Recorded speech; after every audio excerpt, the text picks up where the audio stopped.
Bismillahirrahmanirrahim. Assalamualaikum warahmatullahi wabarakatuh.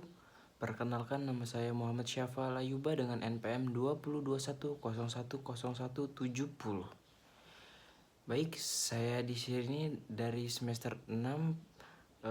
Saya kelas C akan mempresentasikan atau menjelaskan makna substansi hukum Islam. Mata kuliah Filsafat Hukum Islam, Prodi Hukum Keluarga, dari dosen pengampu Pak Hervin. Oke, langsung saja ya. Baik, makna hakikat sesuatu menurut filsafat.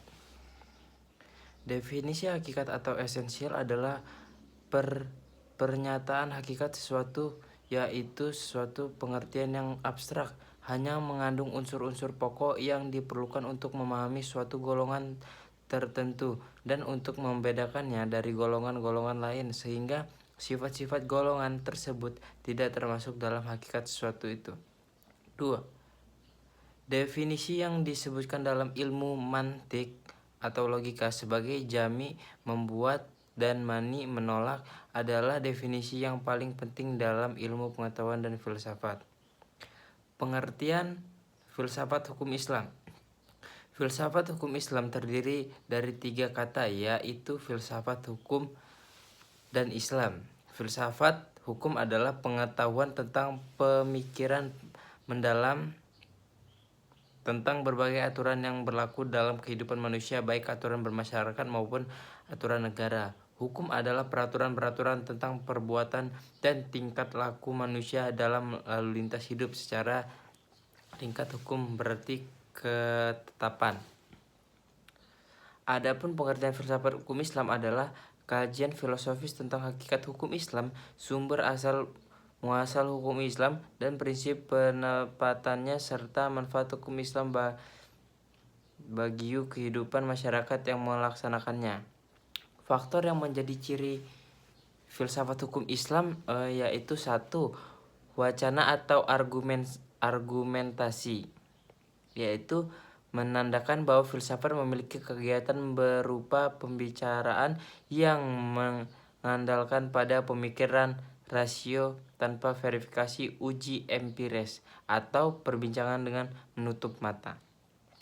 Kebenaran filosofis tidak memerlukan pembuktian atau tidak perlu disadari bukti kebenaran, baik melalui eksperimentasi maupun pencairan data lapangan. 2. Segala hal atau sekalian alam. Artinya, semua materi pembicaraan filsafat adalah segala hal menyangkut keseluruhan yang bersifat universal, tidak ada yang tidak disentuh oleh pembicaraan filsafat. 3. Sistematis. Sistematis artinya perbincangan mengenai segala sesuatu dilakukan secara teratur, mengikuti sistem yang berlaku sehingga tahapan-tahapannya mudah diikuti. 4. Radikal. Radikal artinya sampai ke akar-akar, sampai pada konsekuensi yang terakhir. 5. Hakikat. Jadi hakikat ini merupakan menjadi ciri khas filsafat. Hakikat adalah pemahaman atau hal yang paling mendasar.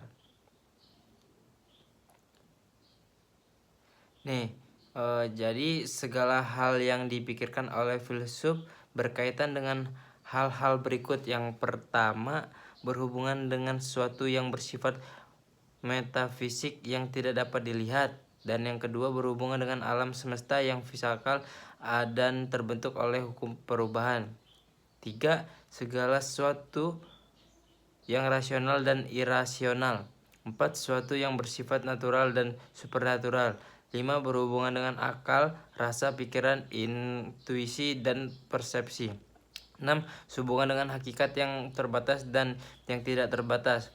7. Berhubungan dengan teori pengetahuan pada suatu kebenaran pengetahuan manusia yang objektif maupun yang subjektif. 8. Berhubungan dengan fungsi dan manfaat segala sesuatu yang didambakan manusia atau dihindarinya. 9. Berhubungan dengan kebenaran spekulatif yang bersifat rasional tanpa batas sehingga berlaku pemahaman dialektis terhadap berbagai penemuan hasil pemikiran manusia. Tesis yang menghasilkan antitesis dan terciptanya sintetis. Sekian dan terima kasih. Baik, terima kasih. Itu saja penjelasan saya tadi. Bila ada yang kurang paham ataupun kata-kata saya kurang sopan, mohon dimaklumin karena saya masih dalam tahap pembelajaran. Baik, saya akhirin. Wabillahi taufiq wal hidayah. Wassalamualaikum warahmatullahi wabarakatuh.